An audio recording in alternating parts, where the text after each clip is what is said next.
आप सुनिए, सभी लोग शांति बनाए रखें। हेलो।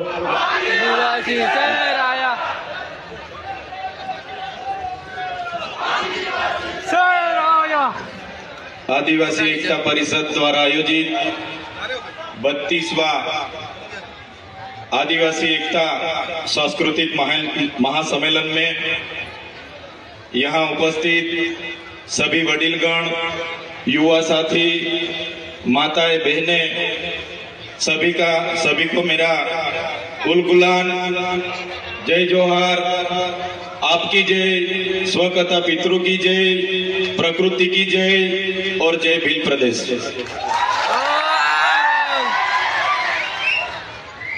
साथियों,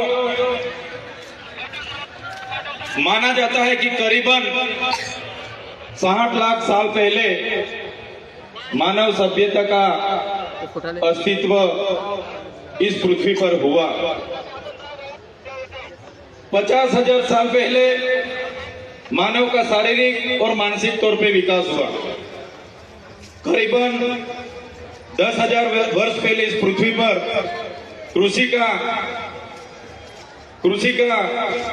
शुरुआत हुई।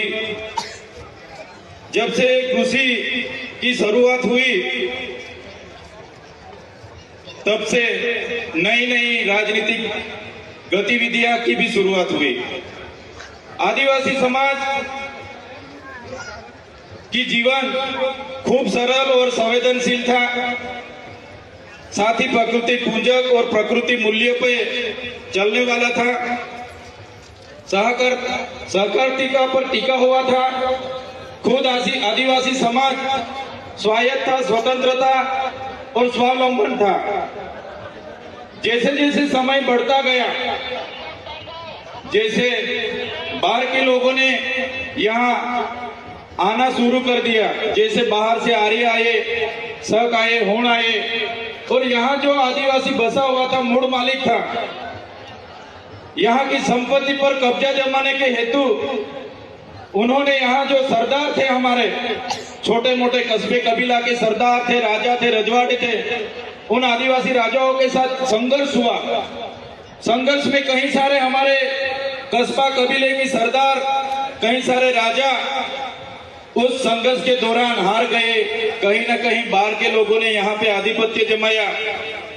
बाद में धीरे धीरे चलते हुए हम देखेंगे तो उन लोगों के साथ ही साथ विदेशी, फ्रेंच आए, पोर्टुगीज आए, स्पेनिश आए, अंग्रेजों आए, मुगल आए, कई सारे लोगों ने इस देश पे आकर यहाँ की संपत्ति को, यहाँ की खनिज संपदा पर अपना अपना कब्जा जमाया।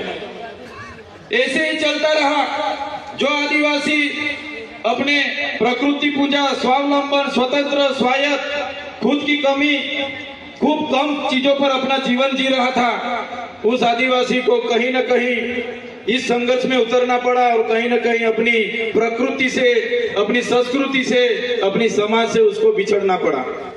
साथियों, हम सब जानते हैं कि जब यहाँ पे पूरे विश्व पे अंग्रेजों का शासन था, 50% अंग्रेजों का पूरे विश्व पे शासन था, तब मेवाड़ में राणा पूंजा भील, राजस्थान के हल्दी घाटी में हल्दी बाई, वैसे ही मध्य प्रदेश में चीतू, मध्य प्रदेश में टट्टिया भील, जैसे अनेक लोगों ने अंग्रेजों के खिलाफ बंड पोकारा था। जैसे महाराष्ट्र की बात करें, खर्जा नायक, उमिया नायक, यहाँ के जितने भी उस समय के क्रांतिवीर थे, अंग्रेजों के खिलाफ अपनी अपनी लड़ाई लड़ रहे थे। हमारे गुजरात की बात करें, कोटला मेहता, केसरी सिंह जैसे लोग वहां भी क्रांति कर रहे थे। ऐसे ही सभी लोगों ने क्रांति की, अपनी अपनी जगह पे जितना हो सके उतनी क्रांति की। जैसे कि मानगढ़ धाम की बात आती है, गुरु गोविंद जी की आगेवाई में वहां सम सभा मिली और 1913 में हत्याकांड हुआ। 1500 भी ज्यादा लोग कि यहाँ वहां शहीद हो गए। इतनी सारी देश की आजादी में हमारे लोगों का योगदान रहा।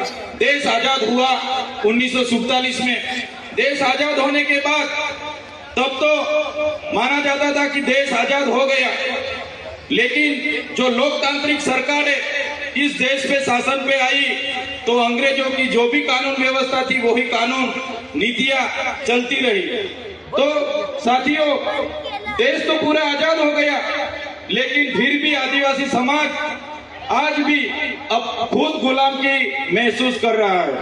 अब और हम सब जानते हैं, कई सारी पार्टियां बनी, कई सारे धर्म संप्रदाय आए, कई सारे संगठन बने, लेकिन अपनी अपनी संख्या बढ़ाने के अलावा किसी ने भी कुछ नहीं किया।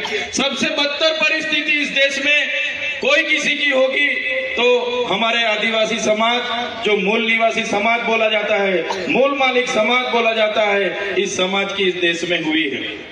साथियों, जब इस देश में विकास की बात आई, जब इस देश में बड़े बड़े बांध बनने लगे, खोदान होने लगे, बड़े बड़े कारखाने बनने लगे, रोड बनने लगे, नहरें बनने लगी, रेलवे बनने लगा, सरकारी आवास बनने लगे, तो सबसे ज्यादा किसी को विस्थापित किया होगा तो भारत देश में आदिवासियों को विस्थापित किया है।